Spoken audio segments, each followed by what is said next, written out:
Usually before the meeting, we do a draw of names and to determine who would be in like the seating order, 1, 2, 3, and 4. So I have written everyone's names down on a wonderful piece of paper, and I have a nice paper bag here, very different than our usual forum, but basically I'm just going to draw names and put you in order 1, 2, 3, 4, which would affect your opening and closing statements and the order that we do the questions in. So I'll do that now. We'll get that situated. So it's going to be, Joshua is going to be 1.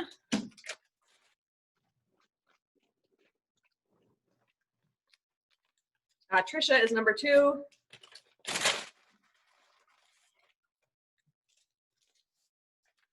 Vicky's number 3, which would make John number 4.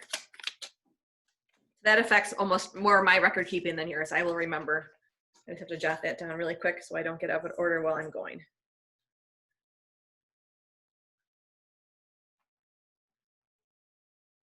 Okay, so I'm just going to read through kind of the guideline for our forum tonight.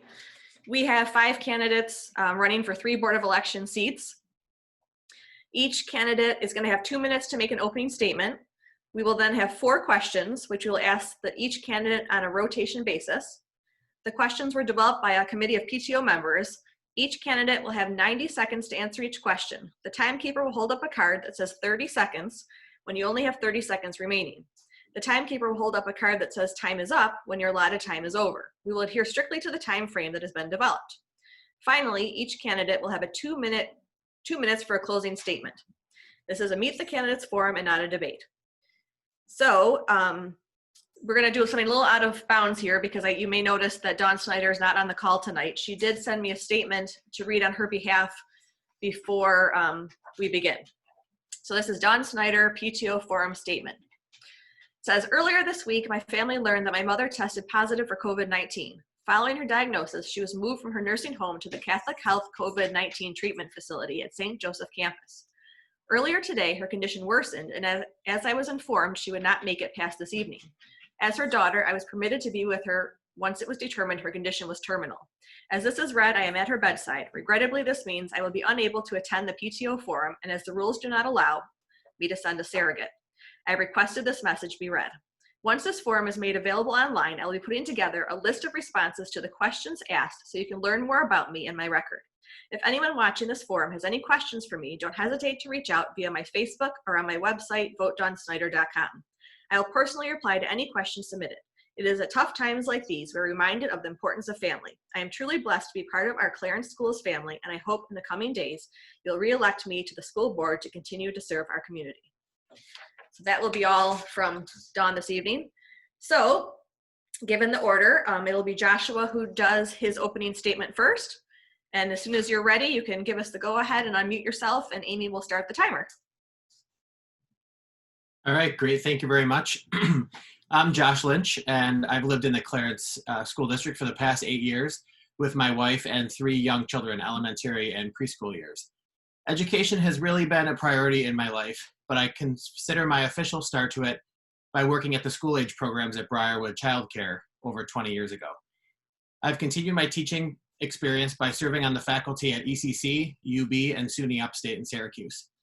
These experiences have given me a wealth of knowledge of different educational environments. As an emergency physician at UBMD, working in the emergency departments at Kaleida and ECMC, along with being an associate professor at UB, I come to you with a unique perspective to help us through the next few years. Clarence schools face an unprecedented period of challenges over the next few months to years and will require strong, experienced leadership to guide the district through them. I'm excited to be here to offer my help.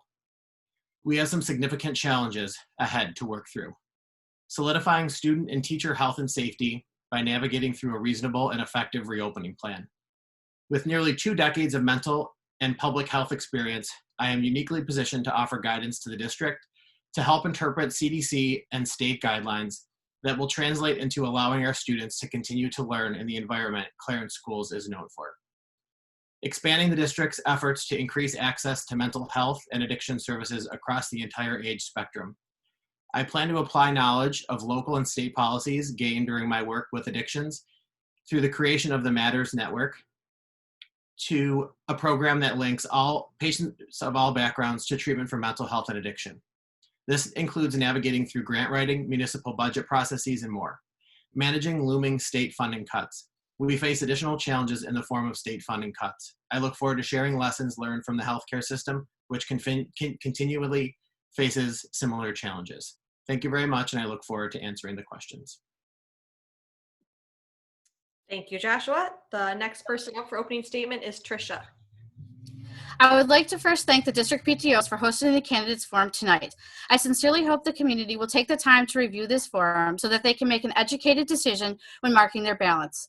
Secondly, in case there's anyone watching this that doesn't know me, my name is Tricia Andrews. I've lived in the district for 23 years. My husband, John, who is very active in youth organizations in the town, and I are proud parents of Derek, who will be a junior at Miami of Ohio in the fall, and Sean, who will be a senior next year. Every day I consider myself blessed that my children have received a top-notch education in the Clarence schools. So with that being said, the question you all need to ask is, why should Tricia Andrews be elected? The answer to that question is very simple: experience. Experience does matter. There's no other candidate on this panel that can even come close to matching the level of experience, dedication, and involvement that I have with the Clarence School District. Even though I've been on the Board of Education for the last 6 years, my service to the district started 15 years ago when Derek entered kindergarten. I've given the school thousands of hours of my time, as well as raised tens of thousands of dollars for this district. As a long-term PTO president, a 10-year veteran of the District Strategic Planning Committee, a member of the District Safety Committee, and founder of the Clarence School of Richmond Foundation basketball game, I have made it my mission to ensure that the children of this district are afforded the greatest possible education possible. My time spent volunteering in classrooms, teaching after-school classes, as well as being a former teacher with a master's in education, I have gained the necessary background on education that a school board member needs to be effective. My knowledge of the educational process has helped me in the past and will continue to benefit the children of this community. In conclusion, I have the necessary experience, passion, and drive to help this district through the possible tough times ahead. My actions have shown that I am a fierce advocate for children of this district, and I will never apologize for standing up for what's right. I have been honored to be elected by this community to serve for the last 6 years, and will be thankful again for all your support. Thank you, Tricia. Next up for opening statements is Vicki Nazaro. Good evening, and thank you to the PTO for organizing this event. For those of you who don't know me, my name is Vicki Nazaro. I have been a Clarence resident for 12 years. My husband and I chose to raise our 2 children, James and Ryan, in Clarence. We chose Clarence for the highly ranked schools and reasonable taxes. We quickly recognized how much more Clarence has to offer. Our children have thrived in the district. From sports to the music program, Clarence never disappoints. Our son graduated in 2019 and is studying engineering at UB, and our daughter is excited to start her sophomore year at Clarence High School. A little bit about me. I have a degree in communication design from the University at Buffalo. I have spent most of my career working for local businesses, which has given me a great perspective on Western New York and what matters most to our communities. I was the director of operations at Tony Walker and Company. I helped organize and run many successful community fundraisers during my time there. More recently, I worked for a new home builder where I dealt with both lifelong Western New York residents and people just moving to the area. Almost always, the 2 biggest factors on picking a community were schools and taxes. Clarence has always been a leader in academics and extracurricular activities while remaining fiscally responsible.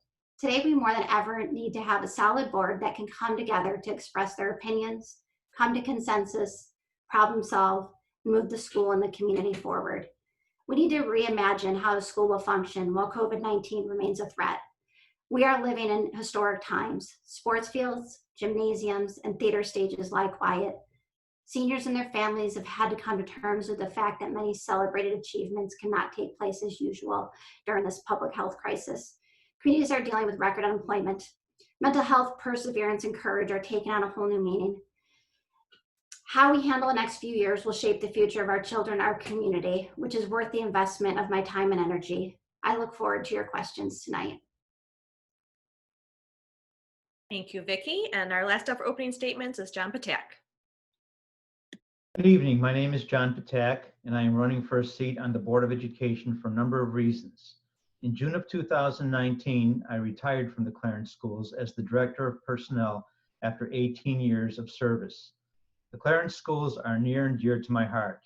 I feel that I can contribute to the continued success of the district in a new capacity. As a board member, I will work in conjunction with the other 6 board members to set policy which will continue to build on the rich traditions that have been established, as well as evolve to meet the needs of our students in an ever-changing world. I am a person who is methodical and reflective and like to process information. I enjoy receiving input from various constituents and sources before reaching a decision. Differing views are critical to good decision-making, and although we all come to the table with our own values, views, and possible biases, it is important that we unite to meet the needs of our students and their families, as well as our teachers. I began my career as a teacher in the Amherst schools. I earned a bachelor's and master's degrees in education, as well as a doctorate in educational administration from the University at Buffalo. My career path began in education and diverted to employment in the private sector, where I worked in a small consulting firm and later a major corporation for a period of 6 years before returning to formal education. I feel these experiences give me a broad perspective and an appreciation for the importance of an excellent education, such as that offered by the Clarence Schools. Thank you. Thank you, Mr. Patak. We're going to move on to the questions. There are 4 questions this evening. The order changes with each question. We kind of go with the person who drew first, then second, third, fourth, and the second question will start with the second draw, and so on. I'll remind you as to which way, but basically each of you will start answering one of the questions first and last within the rotation. So the first question is going to go to Joshua, and I will read the question for you and then I'll mute myself for you to answer. So the first question is, how long have you lived in the Clarence Central School District? Explain how in that length of time you have integrated yourself or impacted the school environment and or community life in a positive way. Do you have kids, and if so, do they attend Clarence schools? Great, thank you. So as I mentioned, my wife and I have lived in the Clarence School District for the past 8 years. For many years prior to that, we tried to spend time figuring out how we could live in Clarence and raise our children here, primarily for the purposes of education. But I've served the community for most of my adult life, primarily through over a decade of volunteer fire department services, initially as an EMT and firefighter, and now as a medical director for many of the Clarence fire departments, and have gotten to know many of the residents and their children through that service. I've also been dedicated to the school district since my daughter started in kindergarten 3 years ago at Clarence Center Elementary. From day one, we fell in love with Clarence Center Elementary specifically, and the district as a whole, and realized that Clarence Center Elementary particularly is a really special place.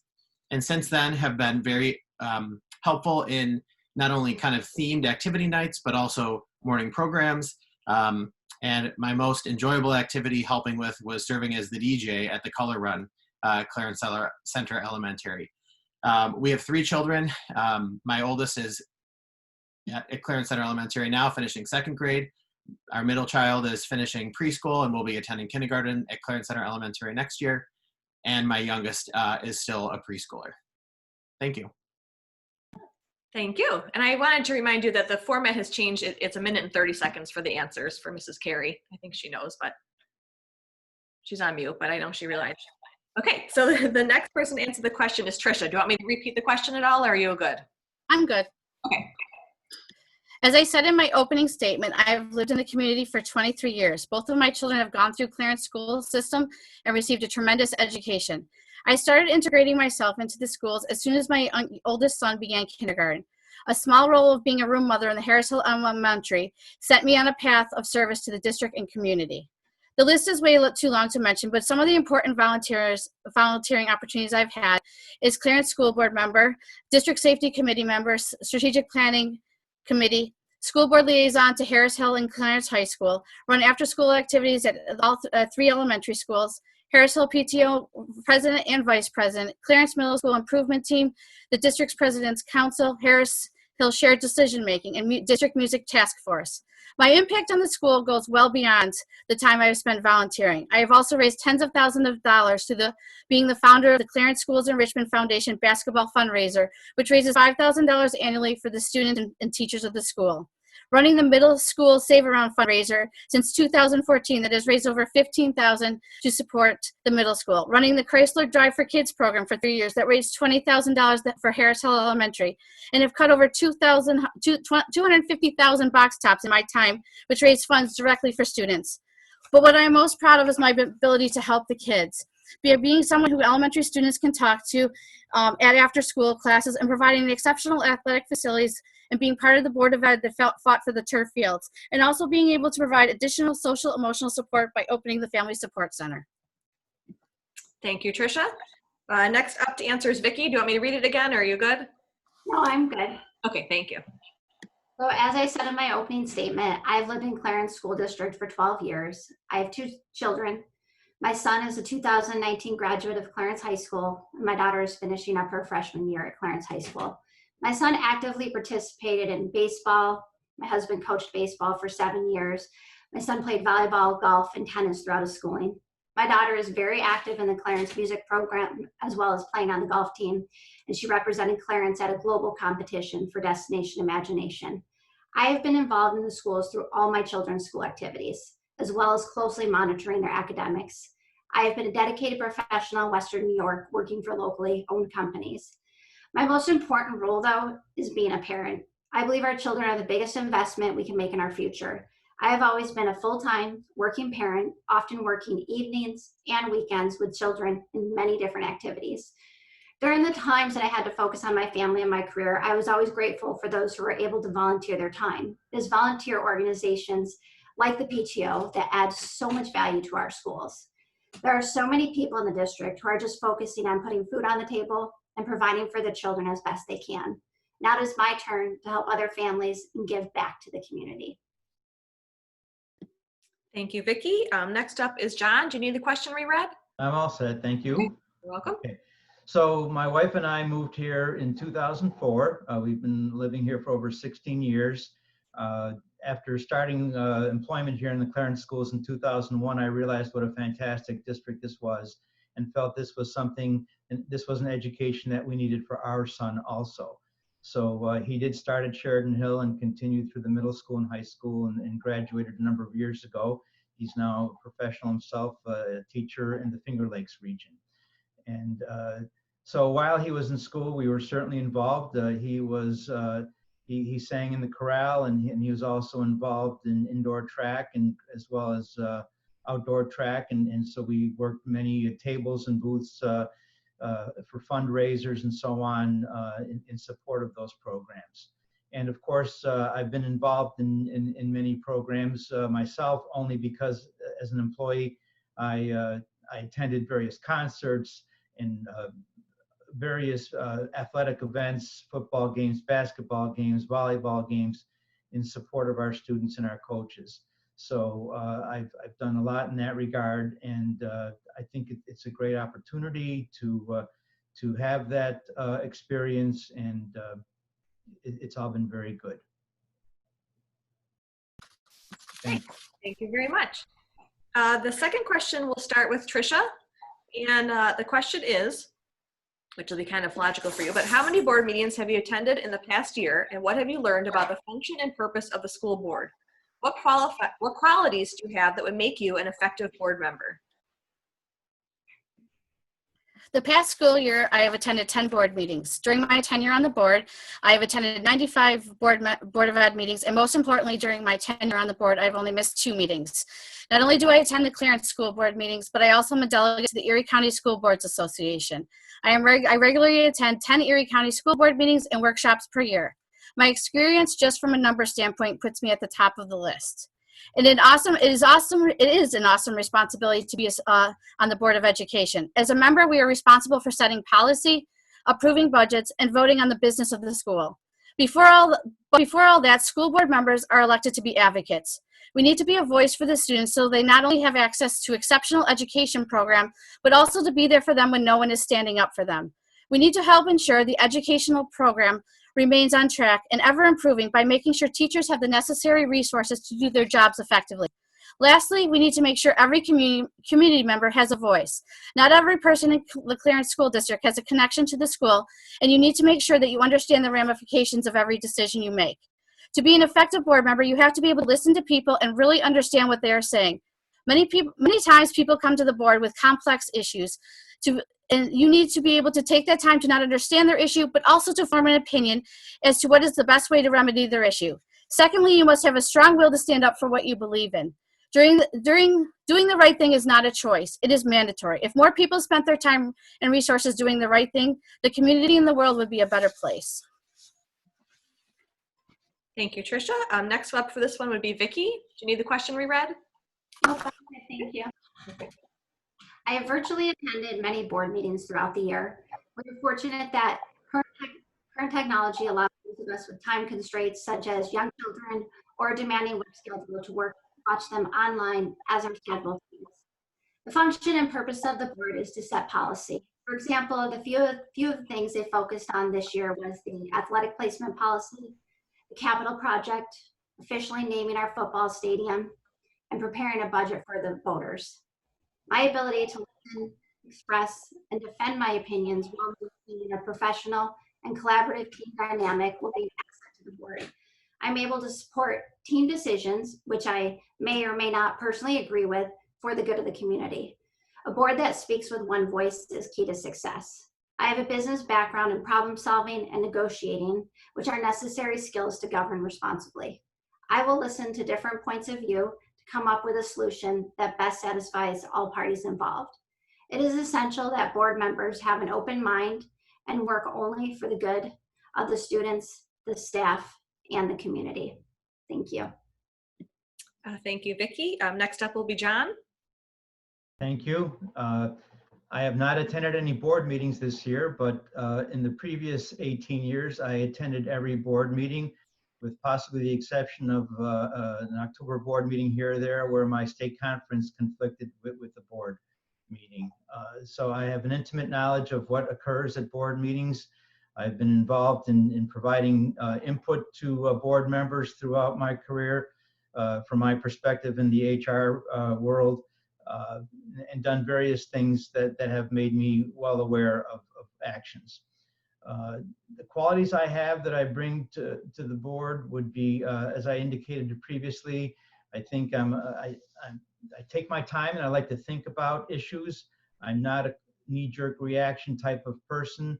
I like to process information. I like to gather information from various constituents and do what I can to meet the needs of all people. We'll never be able to please all the people all the time, but we do our best to meet the needs of our students, which is first and foremost our priority.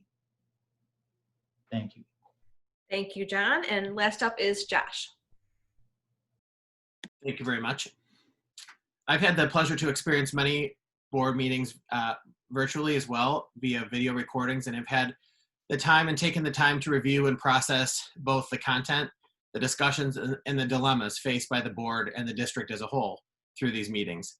The board's purpose, in my opinion, serves many purposes. However, I see it primarily as an advisory body, but also as the group that acts as the formal liaison to the community during the meetings, particularly. This includes policy review and approvals, along with budgetary responsibilities, considerations, and ultimately a presentation to the public. I come to the board with a range of experiences, solving tough problems with limited resources, both financially and physically, and I'm excited to share that leadership style with the board. Thank you. Thank you, Josh. We're going to be moving on to question 3, which will be Vicki starting. The question is, COVID-19 will have a long-term effect on the Clarence School District. It will impact the way students attend school and the budget that supports the schools. In your opinion, what is more important, maintaining and when possible, growing the educational opportunities for students in Clarence, or making sure the tax burden on the community is at the lowest possible level? Would you be willing to go above the tax levy if it meant saving teaching positions, and why? COVID-19 is an invisible enemy none of us were prepared to face. Clarence is fortunate that we've had some rainy day funds that will help us through this coming year. However, we are going to have to make some hard decisions, and one of those might be a budget that exceeds the tax cap. I believe it is imperative to our community to maintain or exceed our current educational standards. Clarence School District has been very successful being fiscally responsible while maintaining those high standards. I would be prepared to fight for a budget that might have to exceed the tax cap. The current state of the world has put us in a position where we must be ready for new challenges. Education is an investment in the future of our community, and it must be a priority. If we are going to ask for a budget above the tax cap, we have to be very transparent with the taxpayers about where the additional funds are being used and why they are required. I worked in real estate for several years, and I understand the importance of school rankings to a community. Property values are directly linked to the school systems within a given community. If our school systems decline, our community loses value, and I believe that is something of concern to all residents in the Clarence District. Thank you. Next up is John. Thank you. I think students come first. There's no question in my mind about that. I was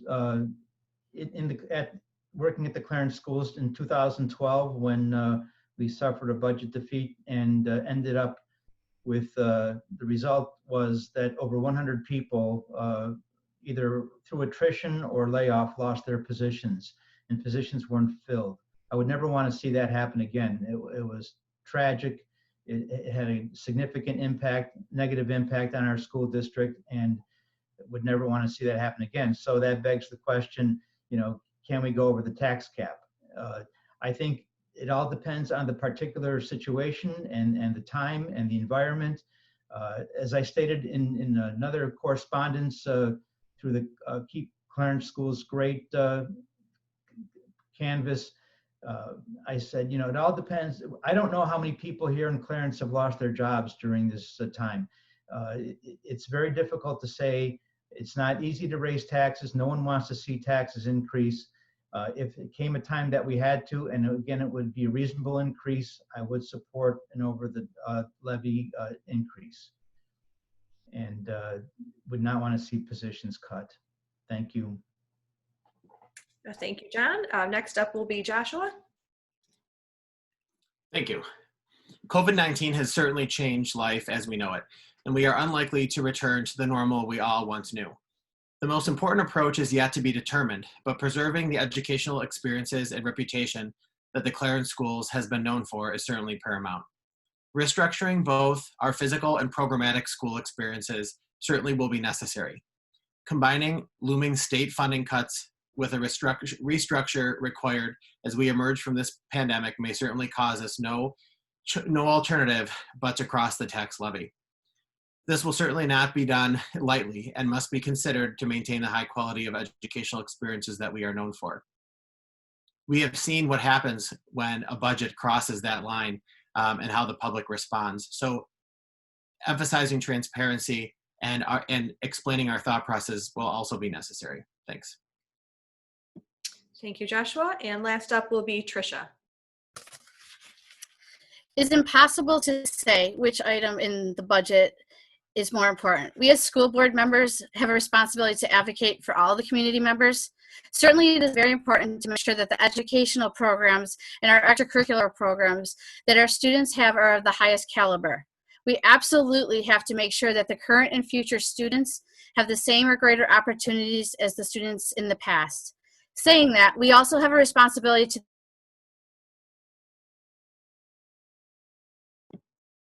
Tricia, we are frozen. I don't know if you can hear me.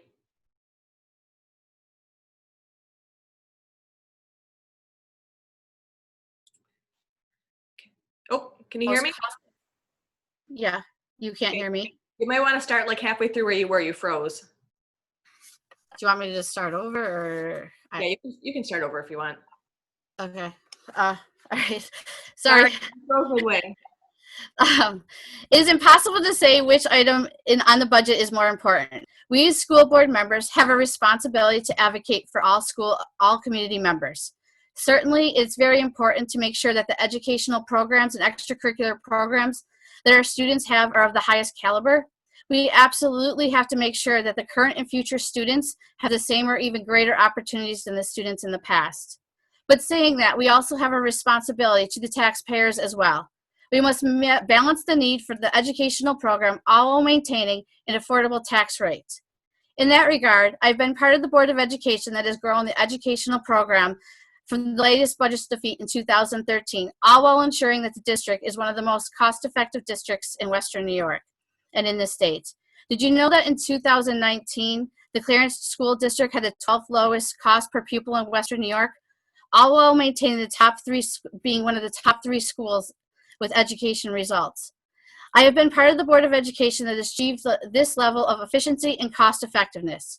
It's easy to say that the district should go above the cap in order to maintain programs. However, my experience in 2013 proved it will be a difficult task to accomplish. The risk of a contingency budget would mean the district would have to cut almost $1.5 million from the budget, and that would be devastating. When 1 out of every 3 families in the community could be faced with unemployment due to the COVID-19 crisis, it would be very difficult to ask residents for more money. Thank you, Tricia. The last question this evening, we're just going to start with John, and it is, what do you think are the strengths of the Clarence School District, and what are the things in need of improvement? Do you have any initiatives you'd like to bring to the board? So there's no question the strengths of the Clarence schools are the diverse programs they offer. We have something for everyone, I'd like to believe. You know, whatever their interests are. A couple of years ago, we started the Visual and Performing Arts Academy. We have the Academy of Business and Finance. We have a strong foreign language program. We have the science program is very strong. All across the board, anywhere you look, we have strong academic programs as well as programs that support students in their area of interests. You go to any musical, we win awards for the musicals we have. We have a very strong orchestra and band program. Any place you look, there's strong programs. So it's difficult to find some place to improve, but anyone who wants to be successful always looks for ways to improve. And people find ways, and they very often they have their own suggestions for ways to improve, and we need to support them in those methods and find ways to fund some of the initiatives that they suggest. So as far as an initiative that I'd like to bring to the board, I think something that's important is students today, social media has a very significant impact on students today. And maybe we need to do something to help educate students on more appropriate use in some instances of social media so that it isn't hurtful to other students. Very often you see students devastated by things that are posted on the web or in various chat rooms regarding something about them. It's a lot easier for a student to say something about someone else in a chat room as opposed to in person. The time is up. Thank you. Okay, thank you. Okay, we have Josh next. Thank you very much.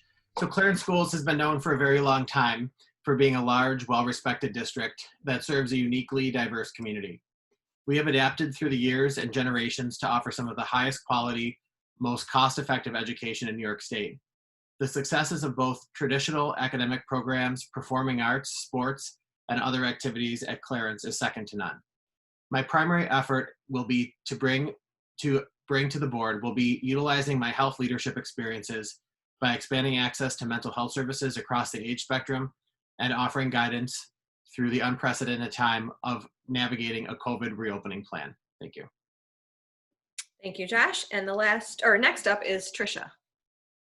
There are many reasons why Clarence School District is one of the best in the state. First and foremost, the educational program that is offered is the highest caliber. My oldest son has benefited by going to college with at least 30 college credits. This has allowed him to get his master's, will allow him to get his master's within 4 years of college, a tremendous cost savings to all of us. Secondly, no educational success could be achieved without the work of the entire district staff. Each member of our district shares one common trait: dedication. Whether you are a teacher who spends time before and after school meeting with students who need help, a member of the buildings and grounds team who cleans the facilities every evening, or a clerical staff member who helps organize the school fund functions, or a bus driver who helps transport thousands of students safely per day, they all show their dedication in providing a top-notch education for our students and program. Lastly, without the support of parents, families, and the community, the district could absolutely not achieve the level of success it has. As far as improvements, as a Board of Education member, I have always advocated for students who need more social and emotional support. This is where the Family Support Center was born. Based on our discussions with teaching staff, counselors, and during the forums that were held, we as a board realized that the social, emotional, and family needs of students are being taken away time from teachers, counselors, and administrators. The Family Support Center was just a first step in meeting students' needs. In a perfect world, we'll be able to provide additional help so that all students' needs are met. Thank you, Tricia. And last up is Vicki. The strengths of the Clarence School District is our teachers, our administrators, our social workers, our counselors, our CSEA staff, and most of all, a community that values education. As a community, we are able to mobilize in challenging times. Last time we were faced with serious budget cuts is when the community came together to form the Clarence Schools Enrichment Fund and to keep Clarence Schools great. It is these organizations, along with the PTO and the boosters, that help make Clarence Schools a leader in both academics and extracurricular activities. We are lucky to partner with them, and they will help us create a future in these hard times. I have no doubt we can all work together to improve mental health and distance learning. Mental health continues to be an ongoing issue in the schools, and it will be even more so with the current conditions. True distance learning programs must be an initiative. We need to support the teachers and keep the kids engaged. The crisis has taught us that preparation is critical to the success of our students and our children. Thank you. That concludes our questions. We are now going to move on to our closing statements, which we will go in the opposite order of our opening statements, which means that John will go first this time. Thank you. First off, I would like to thank the PTO members for your effort in hosting this event. It was no simple task, as we all know. In closing, I would like to say that I will not disappoint my constituents while serving on the Clarence Board of Education. I look forward to the opportunity to use my 26 years of administrative experience to further enhance the Clarence schools. There is nothing more important for a child than a strong, sound education that allows a student to flourish, no matter what his or her interests might be. The diversity of our programs is the hallmark of Clarence education. We have excellent teachers who work hard to bring out the strengths of each and every student, no matter what their ability level. I had the opportunity to visit many classrooms in my 18 years and witness firsthand the enthusiasm generated by teachers. Learning can be difficult, but should also be fun and rewarding. As you complete your absentee ballot, I would ask for your endorsement of me so that together we can make learning a way of life for Clarence students. Thank you very much. Thank you very much, John. The next closing statement is from Vicki. The Board of Education plays a crucial role in determining the policy that will impact the education of all our children. This year, we are faced with issues we have never before faced. We have to maintain our educational standards while ensuring the safety of our students, teachers, and staff. There is no normal to return to. We will be tasked with not only reopening schools, but also with making provisions to accommodate distance learning if required. As we all know, mental health has been a growing concern in Clarence schools. This is even more so in the wake of the COVID pandemic. We will need to provide emotional support to help students feel safe while transitioning back to the traditional classroom. We need to make sure the teachers have the necessary tools and support to do this. We will be faced with many difficult decisions over the next few years.